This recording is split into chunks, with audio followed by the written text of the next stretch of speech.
Runner Wilnar Iglesia is back home after winning an ultra-marathon in Malaysia. That marathon spanned over 200 kilometers. Wilnar tells Sports Desk how he conquered that tough race. Sa 8 years of running ko na, so parang pag hindi ka nakakatakbo, parang kulang ang araw mo, sir, pag hindi ka nakakatakbo. So I train 3 to 4 times a week.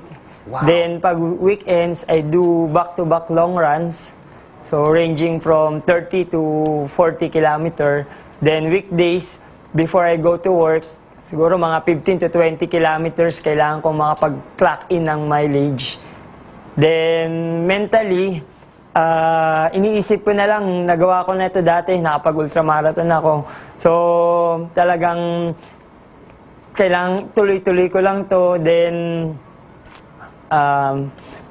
sabi ko, yung mga nadaanan ko noon, wala to dun sa nangyayari ngayon. So, you just need to continue and think na kaya mo yan. Catch more sports stories and game highlights tonight on Sports Desk. I'm Miko Halili. Back to you, Pia. Thank you, Miko.